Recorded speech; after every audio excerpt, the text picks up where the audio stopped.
Good evening, everyone. I'm Tracy Noah from the Marion Library Service, and welcome to our Library Through the Lens live webinar with special guest author Katherine Arguile, thanks to Affirm Press. Since the closure of our libraries and venues, we've been working hard to still connect and engage with you through our Library Through the Lens series of adult programs delivered differently. We had to reimagine how to bring you the author talks that you've grown to accept from us, so thank you for joining us today. This evening, Katherine, an Anglo-Japanese author and arts journalist living in Adelaide, who has won various writing awards and had her prize-winning short stories published in several anthologies, will share with us her beautiful and mysterious debut novel, The Things She Owned. Please feel free at any time during the presentation to type questions you have for Katherine into the Q&A text box on your screen, and I'll ask Katherine these at the end of her talk. Katherine has chosen local bookshops, imprints booksellers in the city, and Matilda Bookshop in Stirling as her preferred booksellers for this event. Both stores sell Katherine's books, so please make sure you support local and contact one of these suppliers to grab your copy of The Things She Owned. Now sit back, grab a cup or glass of wine, and welcome Katherine. Thank you so much, Tracy, and thank you all for taking time out of your evenings to join me. I probably should say mornings as well as evenings, because I have a feeling, well, I know there are a few of you joining me from the UK. And it's interesting, isn't it? I was pretty disappointed, like other authors were who were releasing books during this time, about having to cancel my book launch. But I've discovered the wonderful silver lining, this extraordinary new level of accessibility for people who are not only overseas and interstate, but also those who might have found it difficult to come along physically to these events. So I'm really thrilled to have so many of you able to be here with me this evening. So before I begin, it's important to me to acknowledge that I live and write on Kaurna land, here on the Lefevre Peninsula, or Mulunga on the Adelaide coast. And I would like to pay my heartfelt respects to elders past, present, and emerging. So The Things She Owned, this is the book. Some of you may have seen and read, others it may be new to. It was released at the end of April by Affirm Press, and I just briefly want to mention how proud I am to share a publisher with fabulous writers like Pip Williams, who talked about her book, The Dictionary of Lost Words, here last month. The YouTube video is still available. And also with Rachel Mead, whose novel, The Application of Pressure, was released just a week ago. And she's going to be talking about that next Thursday. So make sure you register for that, because it's a gripping read. So a bit about myself and my writing history. I've been wanting to write since I could hold a pencil, even before I could actually write. I still have a letter that I wrote to my English grandmother when I was maybe 3 or 4 years old, and it was just a series of scrawls on the page. And I wrote a synopsis for a novel, my first ever synopsis for Plinky and Planky the Pencils. I put that together when I was about 7. I don't think the Booker Prize judges need to hold their breath over that one. But yep, I've trodden a fairly convoluted path to becoming a published novelist. I have had short stories published here in the UK, as Tracy said, and won the odd prize and fellowship. I also write reviews and essays about the arts, particularly the visual arts, for various news outlets. But after I left university in the UK a few decades ago, I found myself stumbling along a corporate career path, squashing down my urge to write because I feared I'd never make it as an author and that I wouldn't be able to earn a living through writing. But as all of you writers listening know, it will out. And if you don't write, it will fester away inside until you do. So coming to Australia, actually from London, was what provided me with the first real opportunity to write. It was a sort of a fresh start. But the need to earn a living was still quite pressing. So I worked at the Adelaide Festival Centre for a while until an illness knocked me sideways. And it was resolved by surgery, but the time I spent in the lead up to that surgery and afterwards in recovery made me think quite seriously about my life choices, and I decided to make a go of fulfilling my dreams. So I applied at the last minute to undertake a PhD in creative writing at the University of Adelaide, where I had the enormous fortune to have the guidance of my supervisor, Dr. Sue Hosking, and my co-supervisor, Carol Lefebvre, who, by the way, I count amongst the top 5 writers in Australia. She's just published a wonderful book herself called Murmurations, which I highly recommend if you haven't read it.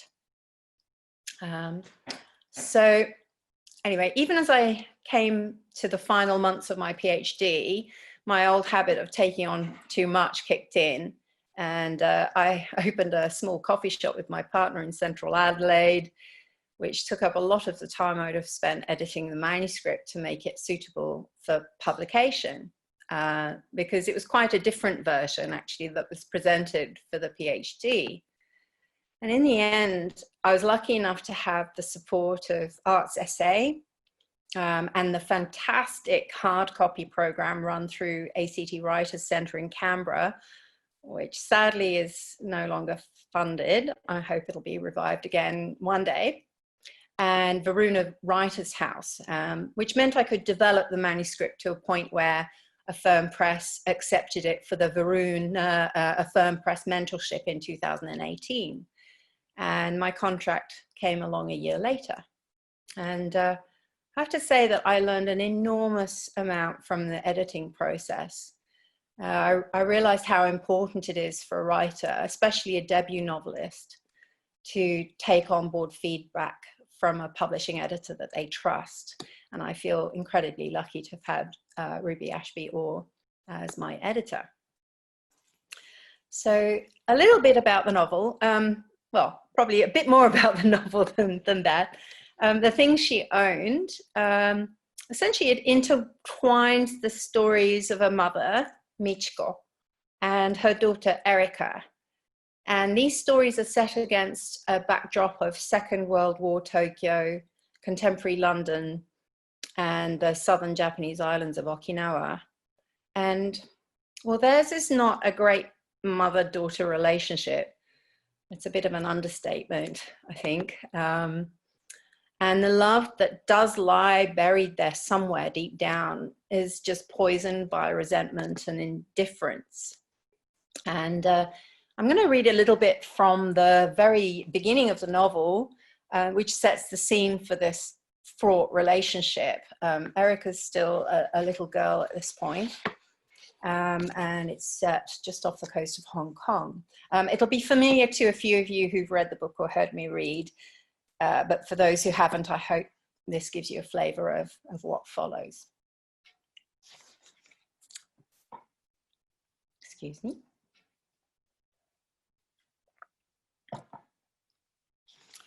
South China Sea, August 1979. The sun is blinding. When Erika closes her eyes, its rays pulse white beneath her lids. When she opens them, she sees her mother against blue sky, magnificent like a goddess. Michiko is wearing a cream swimsuit showing off sun-bronzed skin. Permed black curls tumble from a red and white polka dot scarf around her head. Erika searches her mother's face. Sometimes she glimpses the eyes behind those huge Jackie O sunglasses. She stares at Michiko's crimson lips, sipping from a martini glass. An olive skewered by a toothpick rests against its rim, which Michiko holds in place with a scarlet nail as she drinks. She empties the glass and plucks the olive from its stick with her teeth, glancing sideways at the men around her on the yacht. Julian rushes forward to refill it. All afternoon, Michiko drinks, reclining on the deck cushions, crossing and uncrossing her legs. She nods, giggles at the men. Honto? Uso, she coos. Really? Oh, you're such a liar. Erica wants to reach out and feel the icy glass the way her mother feels it. She wants to trace the outline of her mother's mouth with her fingertips. She moves close, and the heavy smell of sandalwood and spice envelops her. Her mother loves this perfume, Yves Saint Laurent's opium. Erica touches Michiko's arm, feeling the sun's warmth in her skin, but her mother swats her hand away as if it were a fly. Michiko laughs at something Julian says. He's acting the clown, entertaining his lover. He mimes walking the plank and goggles his eyes. He teeters into a handstand, leaps up to take a bow, and struts about with his chest puffed out like a rooster. Michiko's friend Marit laughs too, though not as loudly. Erica is happy Marit is here. She and her husband have come to visit them in Hong Kong. Marit is kind to Erica. She has a way of making Erica feel she can be herself and not get into trouble for it. As the sun falls towards the sea, Michiko grows quiet. Erica can see she's still smiling, though at no one in particular. Her eyes are focused somewhere beyond the horizon, her face pink and orange in the setting sun's rays. When she looks peaceful like this, she doesn't seem so frightening.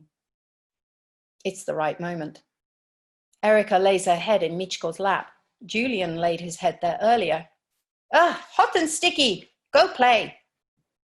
Michiko pushes her off, pointing with the hand holding the glass, slopping icy vodka on Erica's legs. The cold cuts through the heat of her skin, and the shock of it is strange, like a burn and an itch. Erica heads to the prow to curl into the cushions there.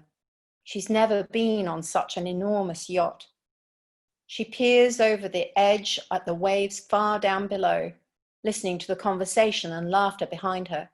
She turns to look at her mother, who's holding out her glass again. One of the men, the blonde one, leaps forward with a bottle. The man stares at her mother as he pours. He has an odd expression on his face, and the glass is overflowing, the drink spilling into her mother's lap. Oh, cries Michiko, so cold! And he takes a fistful of napkins from a tray and mops her lap. She twitches at his touch. Erica watches, her mother covering the cloud of injection marks on her thighs with her palms while he wipes. Watches Julian crossing his arms, his face darkening. The man sits close to Michiko and drapes his arm over her shoulder, and he leans into her, whispering to her in a peculiar way, with his face turned to the side so his mouth is close to her ear and his ear close to her lips, as if he wants to trap every word. Everything goes quiet. Erica's so absorbed by the sight of her mother with the man that when Julian looms over her, she jumps. Hey, kid, how about a swim? She loves swimming, but feels a stab of fear when she thinks about being out here in the open ocean where her feet can't touch the bottom. Maybe everything will be okay if she wears her water wings.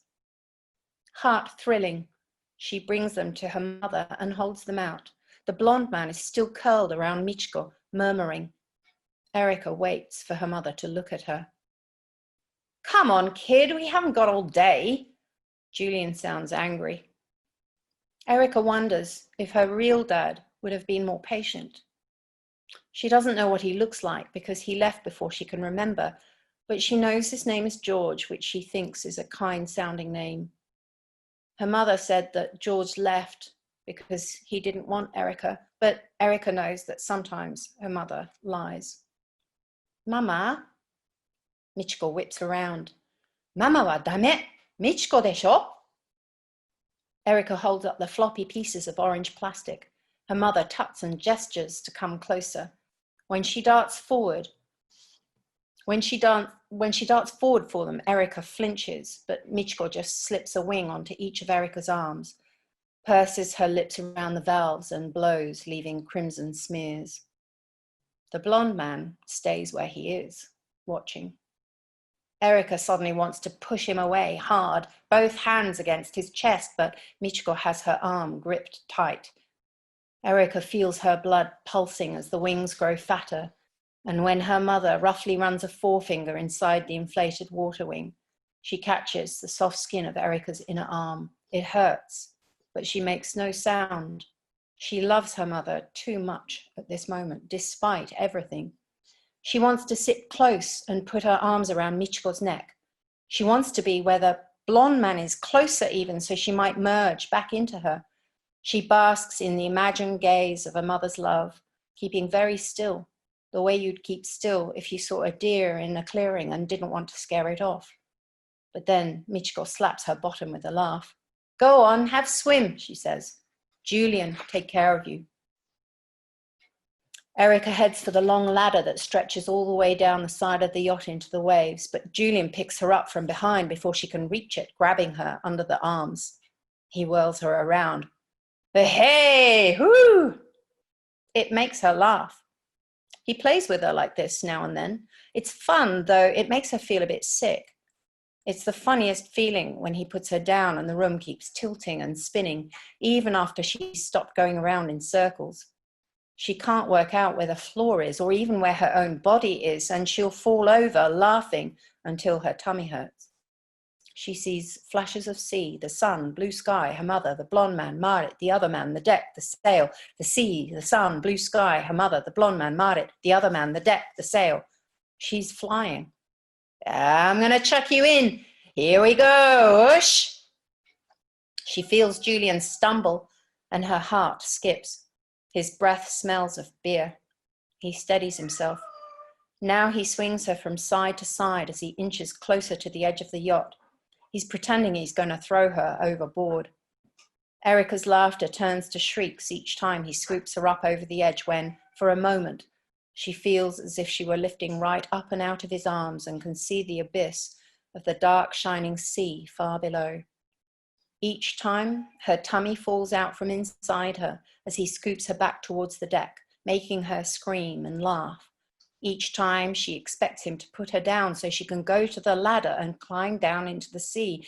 But he keeps on, swinging and swooping and hollering. She starts to feel sick.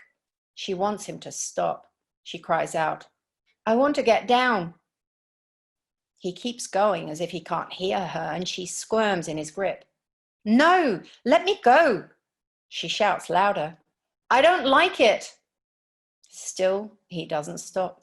He keeps swinging her backwards, forwards, over the edge of the yacht, lurching. Oh, hey, oh, hey. Julian, put her down. Marit's voice. He doesn't stop. Julian! Marit is shouting. His arms grip Erica's ribs so tightly they hurt. She wants to cry, but knows it will embarrass her mother, so she bites her lip, her breath catching in her throat. She whimpers. She struggles once again to break free of Julian's clutches, but still he keeps on and on. Julian! On an upward swoop over the edge of the yacht, Erica wriggles free. She feels the familiar lift out of Julian's arms, but then there's only the brush of his fingers against her ribs as she plummets, her body turning through the air as she falls, her stomach leaping to her throat. The rush in her ears, the white noise of the waves beneath her is punctured only by Marit's long scream as she falls, head first, for what seems forever. So it's there is a sort of a parallel scene that happens much later on in the novel. I cannot talk about it because it's a complete plot spoiler. But this moment in Erica's childhood reverberates through her life and contributes to a fairly cathartic and catalytic scene towards the end of the book.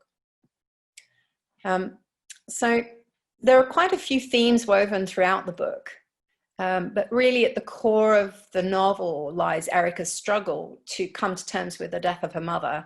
And that's not a plot spoiler, by the way. And for 12 years, she pushes aside her grief, keeping herself busy as a workaholic chef in a fine dining restaurant in London. And it's only when her cousin Kei comes to visit her from Tokyo that she's forced to confront the painful feelings and memories she keeps hidden away alongside some of the objects Michiko once owned that Erica inherited, along with fragments of her mother's cremated remains.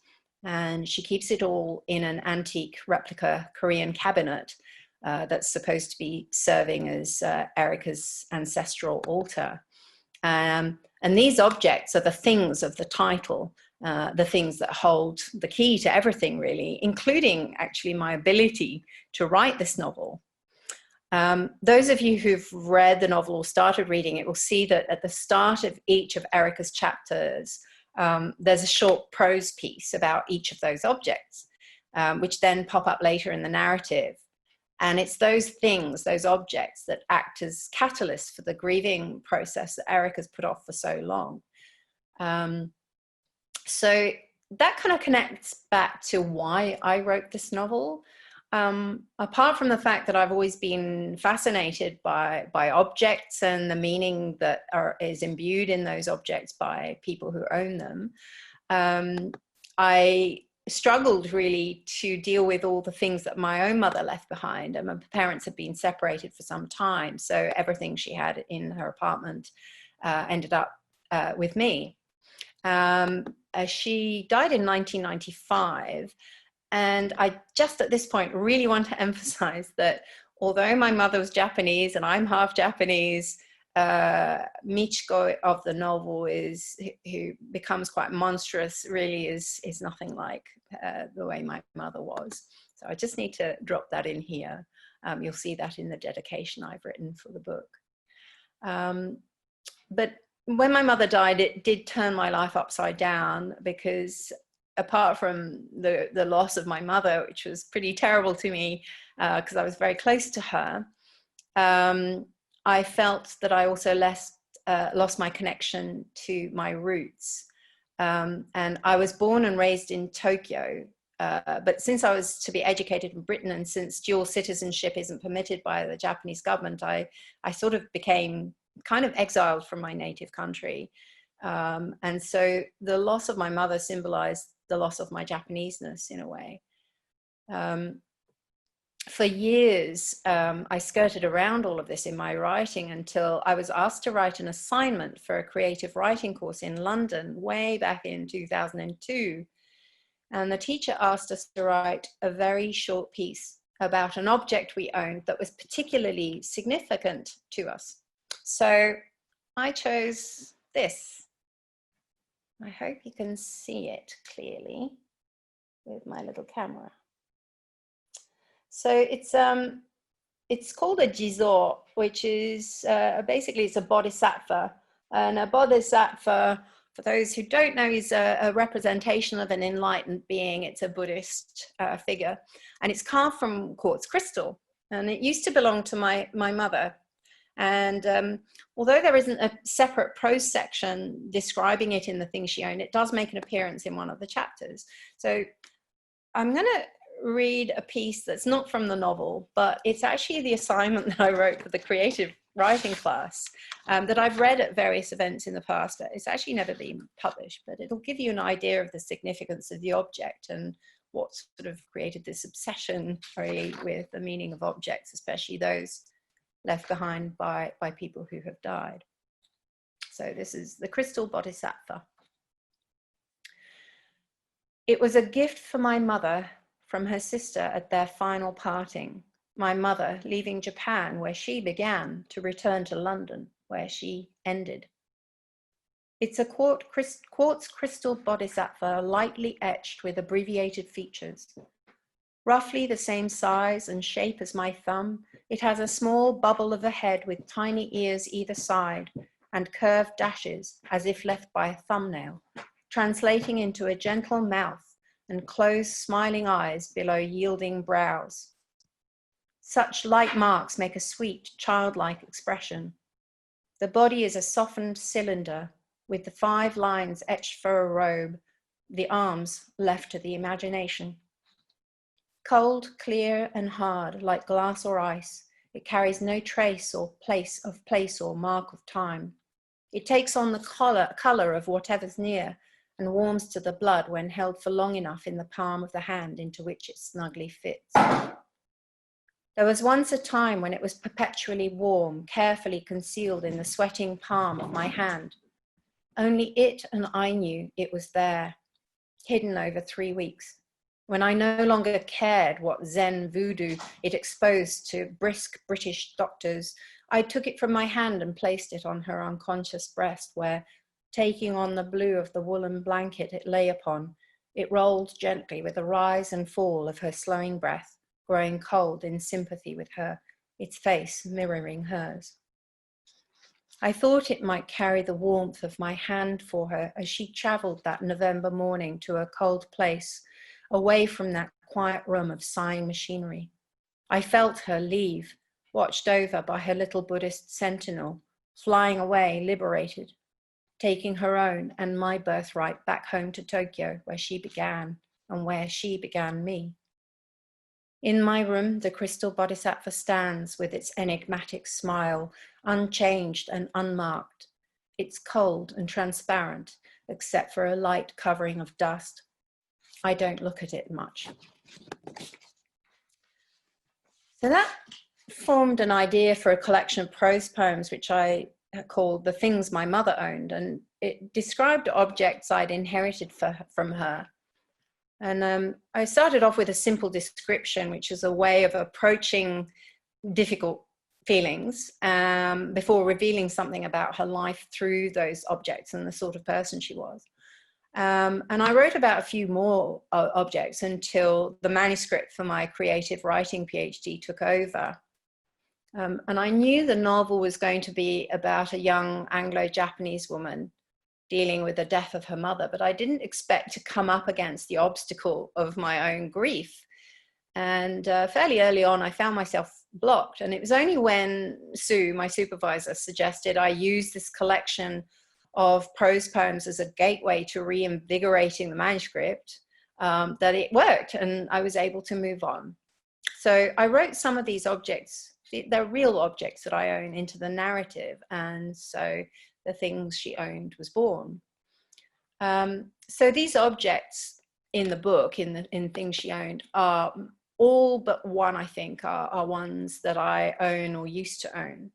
But again, I want to make it clear that the role they play in the book is absolutely fictional.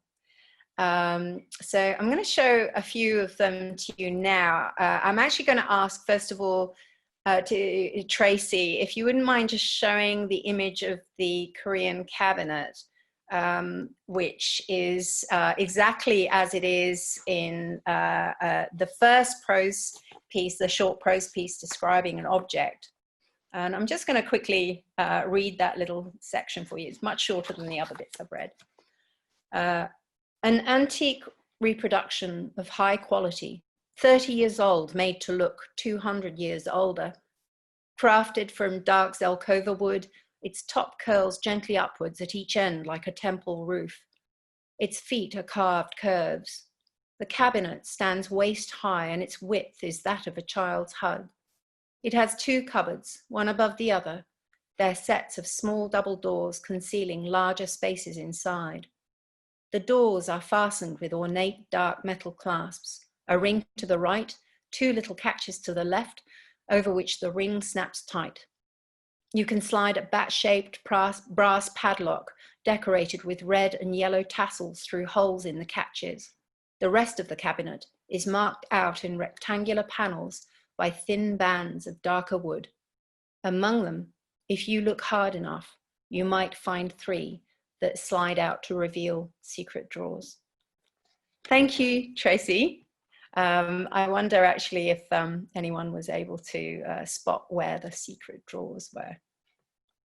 So again, some people may have seen this item already, this object already. It was actually in that photograph because I use, like Erica does, I use that Korean cabinet as my altar. And this is a very, very tiny version of what's called a Butsudan, or a Buddha shelf. And inside it is an oihai. It's made of red lacquer, and I love the gold inside. So this is my mother's spirit tablet. And on the front is her Sanskrit spirit name. On the reverse is the name she had in life and the date of her death, November 1995. And I'm going to get Tracy just to show very quickly a picture of my family butsudan, which is in the home in Tokyo. And you'll see that that version is considerably larger than the one I just showed you. That almost stands the entire height of one wall in my grandmother's old apartment. And the tradition, which is peculiar actually to Japanese Buddhism, is a sort of ritual of paying daily respects at a butsudan. If anyone's interested in reading more about it, there is an article on the Voices section of the SBS website, where I've written about this whole tradition and ritual. Thank you, Tracy. That's great.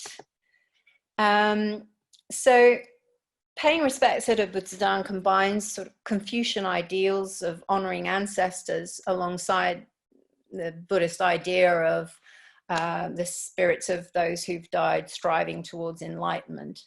And each of the Oihai ancestral tablets represent seats in the butsudan for the spirits of departed ancestors. And I keep to the tradition of opening up my tiny little butsudan each morning to offer incense and water to my mother, my grandmother, my uncles, and all the ancestors without whom I just wouldn't be here. And I find it a really lovely meditative way of starting the day and of connecting to my heritage. And those of you who've read The Things She Owned will know that Erica has one as well. It looks exactly like the one I've got, but she just doesn't deal with it at all, and it's covered with a very thick layer of dust. I don't think that's too much of a plot spoiler. So then another theme really in the book is war trauma. And Michiko, my mother, grew up in Tokyo during the chaos and the horror of the Second World War.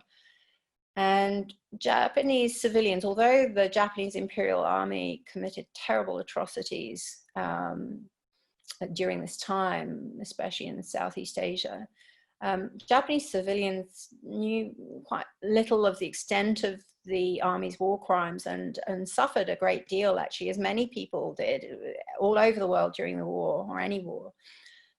Starvation and bombings, especially in the Japanese cities. And most of you will know very well about the atomic bombs that were dropped on Hiroshima and Nagasaki in August 1945. But a very large segment of downtown Tokyo, while it escaped the terrible radioactive fallout in those other cities, it was razed, absolutely flattened, and burned by napalm bombs that were dropped over the course of one night in March 1945. And there is a vivid segment. I think there's a segment at the beginning which I hope brings this moment to life.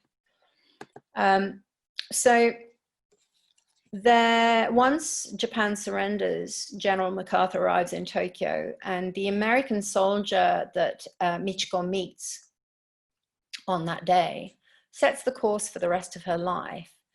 And again, can't say much more because I'll spoil the plot. So I'm going to move on to the other significant element or presence in the book, and that is Okinawa, which is a series of islands that lie about 2,000 kilometers to the southwest of Tokyo. I don't really have any Okinawan ancestry that I know of directly, although my maternal grandmother came from Kyushu, which is sort of the next stop up from Okinawa. It's a southern island. Okinawa interested me a very great deal because it's quite a liminal place. It sort of represents the in-between. It's politically a part of Japan, but not really Japanese. It was known as the Kingdom of Ryukyu, and it was annexed in 1609 by the feudal samurai Lord Satsuma. And eventually it was subsumed by the Yamato Japanese government as a Japanese prefecture in 1879. And although the indigenous people of Okinawa had their own language and customs and an extremely strong culture. That for a significant time, there was quite a drive by the Japanese government at the time to suppress this culture. And those who went to find work in Yamato, Japan, when there was an economic depression on the islands, endured such racism that they were often forced to change their name so they wouldn't identify as Ryukyuan. And I'm really glad to say this has diminished quite significantly these days, and there's a renewed interest in the rich Okinawan culture. And since the islands are subtropical and absolutely beautiful, fringed with white sandy beaches, it's a popular holiday destination for people from the bigger islands further north. That is when they can travel. And Okinawa's got a really tragic history, quite aside from the succession of invasions it endured in the 17th and 19th centuries. The only land battle fought during the Second World War was on Okinawa, the big island in Okinawa. And it was an appalling episode in Okinawan history, with almost a third of the population killed during the so-called Typhoon of Steel, which was a months-long bombardment from warships, American warships, moored just off the coast of Naha, the capital city. And now it's still occupied by quite a large number of American military bases. It's sort of another sort of tricky issue because it really contributes to the economy and provides jobs for local people, but there is also quite a strong protest movement against them for various reasons, and I've written about that in the book as well. So this strong culture, despite all these tragedies and oppression, survived, and a very powerful part of that culture is the position held by women, which is a little bit different from position held by women in Yamato, Japan. It's sort of fairly equal, so that when a woman marries into a family, her husband's family, she retains her connection to her maternal family, which doesn't actually happen in Yamato. Once people get married there, then you become part of the other family and lose connection with your own.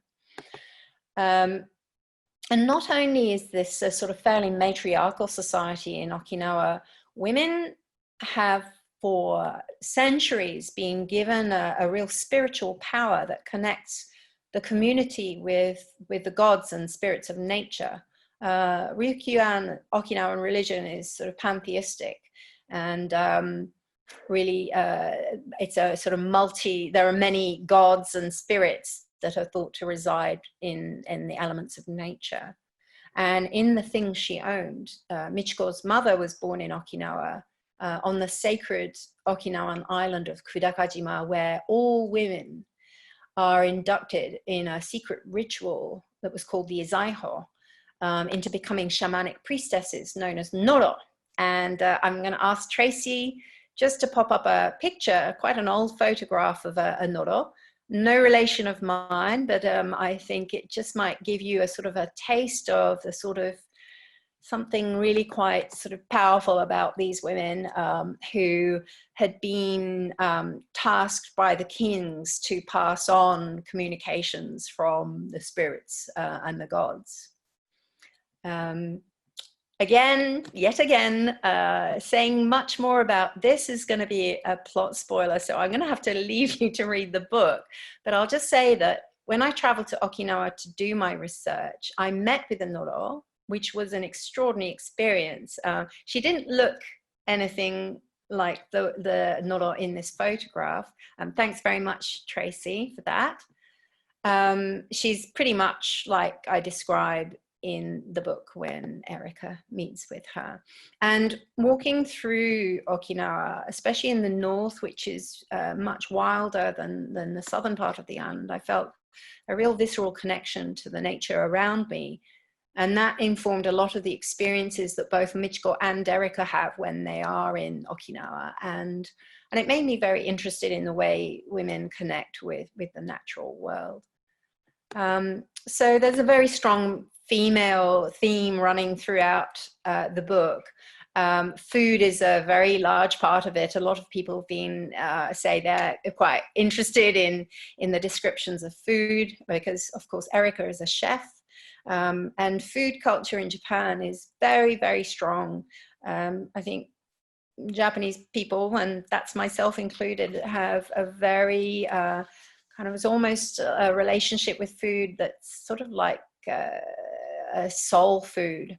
So there's quite a bit of food preparation and eating in the book. And what's crucial about it is it's the only way in which Erica and Michiko are able to connect is through the preparation and eating of food.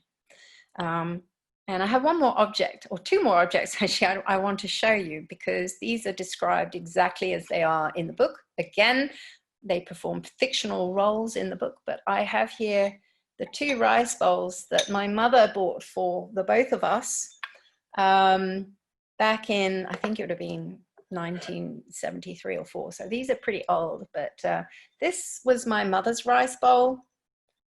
And, you know, in Japan, at home, in domestic life, people have their own rice bowls and they only eat from their own rice bowls. So that doesn't really get used, but it sits together with mine, which is this one. And I've been eating out of that since I was a really small child, made by the same people. So I thought that might be a fun thing to show you. There is one more object actually. Not all of the objects were owned by my mother. One of the things that I bought when I went to Okinawa, because I loved it so much, was a ring. And you'll find it featured on the cover of my novel, actually. Alyssa Dinallo, who, you see, it's that ring there. The illustrator of this, I love my cover. I feel very lucky to have had Alyssa Dinallo as the illustrator. And when I wrote a new section into the book at the end of last year, suddenly this ring popped up into the narrative, and I asked if the ring that she initially had, which was a different ring that features in the novel, to change it to this one, which is the Okinawan silver ring. It's called a fate binding ring, known in Japanese as enmusubi, and it's thought to bind you to a place or to a person. But for me, it really bound me to Okinawa. And I don't think I've done with those islands yet. And I suspect there's, well, I know there's another novel brewing that will be set in Okinawa in future. So it will be some time before I'm able to travel back there. But I'm hoping it won't be too long. So I think that's about it. I've probably come to the end of my allotted time. So I guess this is where Tracy asks passes on a few of the questions that you might have been asking. Yeah, sure, Catherine. So we have a few, you have actually answered some people's questions along the way. So they Right. popped some in there and then said, oh gosh, she's answering at the moment. We do have some others here. So we've got Rachel Mead. So Rachel. She's listening in. She says, water seems to play a significant role in both Erica and Michiko's lives. Could you tell us a little more about the meaning behind all of the water in the book? Yes, well, it's such a curious thing, because when you read the book, you'll see just how watery it is. And it almost sounds a bit unbelievable when I say that that was never my intention. That just sort of happened. And Carol Lefebvre talks quite a lot about intuitive writing. And I kind of had to, when I sort of overcame various obstacles with the novel, I just had to practice a bit of meditative reflection so I could get my analytical brain out of the way, and found myself writing scene after scene that was watery. And when I was younger, and actually I'm still very interested in Jungian philosophy and the idea of the collective unconscious, and the idea of water as a carrier really of emotion, and the sea a representation. I think that may also be possibly Freudian too, but the sea is often a symbol of the unconscious, that what you see, you can't see what lies beneath the surface. So I was quite pleased that it sort of fit with what happens. Again, can't say more than that. Because, you know, you'll see very early on that Erica is afraid of the water, obviously as a result of the incident that I read at the beginning of this talk. So yeah, I am quite a watery person myself. I mean, I live by the sea, and so yeah, I was very surprised that that was so prevalent throughout the novel. But I see it as a kind of the emerging of my subconscious mind. Thank you for that question, Rach. Lynette Washington, who you probably recognise her name. That's the wonderful Lynette from Glimmer. I sure do. I sure do. And so I'm going to interrupt you here, Tracy, before you ask the question, because Lynette will have been talking about a wonderful collection of short stories she edited called Thrill Me, on this same forum. So again, if people haven't seen it, that video is available on YouTube. There's some amazing suspense stories in there. Not only did she edit it, but it's actually one of the earlier publications from her own imprint, Glimmer Press. So I just had to interject and say that. So before we ask the question. I want to say when we had her on speaking about her book, The Thrill Me, she did mention that she was reading your book at the time and showed us the shimmery, glimmery cover and said that you are going to be the next best thing. So that's wonderful. We look forward to seeing everything. So much love and support in the writing community in Adelaide. It's absolutely wonderful. So Lynette asks, I'm interested in your process in regards to balancing research and memory. Research and memory? Yes. That's a really good question. I'd say that memory came first. Memory was the overriding thing. So many of Michiko's wartime experiences were ones that my mother had. And although she's a different person from Michiko, a lot of those scenes were pretty much what my mother went through. She also struggled with starvation. And it was very clear that the impact of being a child growing up during the Second World War, running home from school with a little quilted bonnet as she heard strafer bullets pew-pewing in the dust behind her in the road as she ran. And there were other things that manifested really as a form of trauma. So, and then of course my own personal experiences of growing up in Japan, a lot of the things that I wrote were based on my own experiences, my own memories, but really the bulk of the research came from when I started writing about Okinawa, because I didn't really have enough knowledge about the place or about its culture until I started writing the book and did the research. And there's another curious thing that happened, because growing up in Japan, you do certain things and you carry out certain rituals without really ever having it explained to you, or certainly it wasn't explained to me why those rituals happened or why certain things were the way they were, because my education was actually at an international school. I didn't go to a Japanese school where I might have learned about some of these things. So it was sort of a reverse thing where I have very strong visceral memories of things, but had to look up why some of those things were done. So yeah, it was a bit of a curious process, but I'd say the balance of the weight was heavily weighted towards memory, and Okinawa carries the bulk of the research, I'd say. Great. Laura says the question she has is about sense of place. The Japanese settings are so vivid, but so are the parts of the story set in London. Did writing such strong sense of place make you miss your overseas homes? Yes, such a good question, Laura. And yes, I did.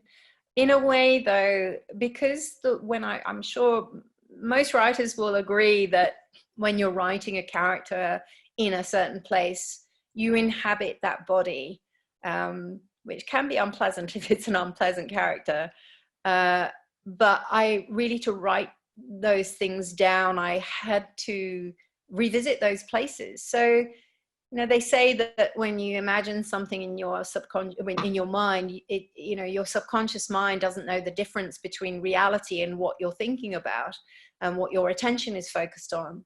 So in lots of ways, it was a solace actually to write about my old London neighborhood and about my childhood home in Tokyo, especially Tokyo, because so much has changed since the 70s when I was growing up there, and the 80s. It's a city that transforms all the time. So it was really a way of revisiting a place that no longer exists. So it sort of made me a little bit nostalgic, melancholic and sad, but also gave me an opportunity to re-inhabit those places. And it was a fun experience. So I always wonder when I might start on a novel set in Australia. So far, even though I've lived here since 2008, Australia's only made an appearance in one short story. And I'm a little bit embarrassed to say that, but at the same time, I think I'm here. There are still a lot of memories and feelings of nostalgia about places where I used to live. And I kind of feel I need to really start inhabiting the place in a different way before I start feeling entitled really to write about Australia as a setting for a longer piece of prose. So that's a bit of a digression, but I thought it would be good to tack that on there. Great. We hope you'll include Australia in your next book. Brian asks, how much of the story is your life, Katherine? The time frame could be yours, semi-biographical, even though the start of the book says that your mum couldn't be more different from light to dark. Yeah, that's also a very good and slightly tricky question to navigate. How can I describe it? It's as if I'm looking at a frame of myself and my life and sort of kind of fitting into it, but what's the content of it is really different. So my own life and my own life experiences were most definitely a springboard for the whole story. Obviously, the grief that I went through over the loss of my mother was a very, very large one, and the grief that Erica feels is definitely true to life. But everything that framed the rest of the narrative and all the detail, the father, my father is English, British. I have a feeling he might be listening in. I commanded him not to ask any embarrassing dad-like questions, but I have a feeling he's listening in. And he's very much been present in my life, unlike Erica's father. And so I very deliberately wrote a different sort of scene when it came to fathers in this story. So it's a really odd kind of, again, liminal, partly life, partly fiction book. And maybe as my first novel, the sort of resemblance to my own life experiences seem far more significant, maybe because it's what had to come out, I think. And in subsequent novels, I think that will start to recede. It really was the novel, I think, that I had to write so that I could start writing about other things with other themes. Great. I hope that answers the question. I may have dodged that slightly, but awesome. Now, that's all the questions we have from the audience. Now, I did speak to you today about me asking this question because a little bit, I was completely off the track of you being, well, it led to you being an author, so you said, in a roundabout way, but a little bit you told me that you once worked as a sneaker pimp for Adelaide, and I'm absolutely intrigued. So how does one get into that kind of work, and what is that exactly? Oh gosh, that was such a different life to the one I live now. The term sneaker pimp was actually coined by the Beastie Boys, and they called their procurer of footwear, Nike and Adidas, and I shouldn't really name check all those brands, but they were their procurers of the latest sneakers, so hence sneaker pimp. And I did have a job. When I left university, you know, I had wanted to go on into academia, but it was recession time in the UK. And after I did a master's, you know, delaying the terrible day I'd actually have to confront real life for as long as possible. But, you know, economy, you know, I had to find a way of making a living. So I thought, this was rather misplaced belief, that I thought that working in advertising would be creative. And yes, I was a suit, what they call a suit, for a while, sort of dealing with various accounts. And it was from there that I kind of got headhunted by someone I used to work with, who was now working with Adidas. Actually, I didn't want that written down so much, because I'm sort of slightly squeamish about having previous employers sort of permanently existing online, although I do think there is a bio that says that. It was a fantastically fun job, I have to say, because I was in my 20s, early 20s and early to mid 20s, and I was really enjoying the club culture that was very prominent at that time. And my job was to find DJs and bands and musicians who I'd give Adidas gear to, usually the three-stripe original stuff, so that it was really a surreptitious form of product placement. And because I was told that I couldn't spend any money, I couldn't pay I couldn't pay them to wear the stuff. I had to sometimes cajole people with free tickets to ringside tickets at games, matches, football matches and things like that. And I'll say the Gallaghers, so Oasis was one of the first bands that I gave a heap of stuff to, which they really liked. And often when Liam and Noel had an argument, Liam would come along to my office in London. Adidas is actually based in Stockport in Manchester, but I was working out of their advertising agency in London, because that's where the music industry was heavily based.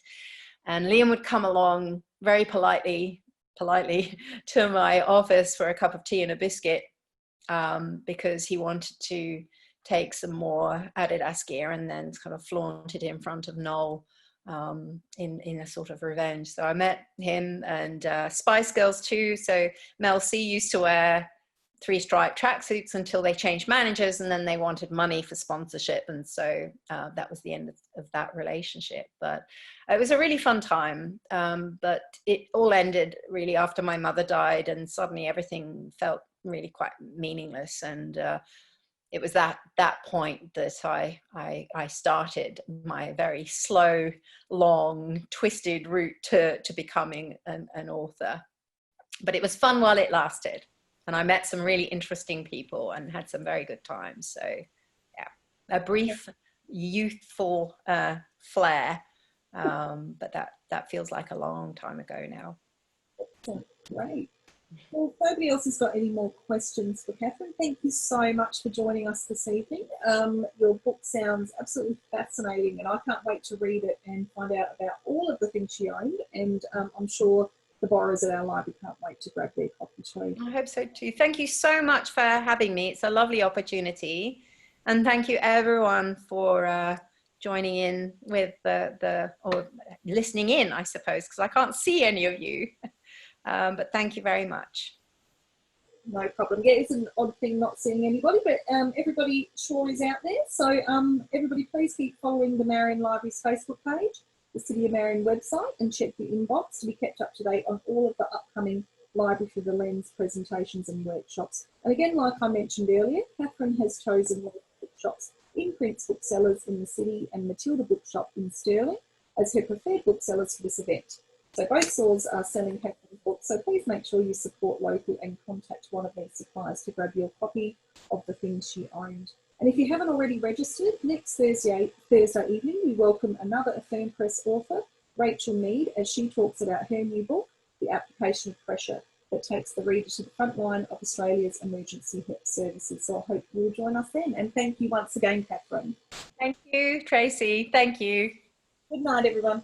Good night.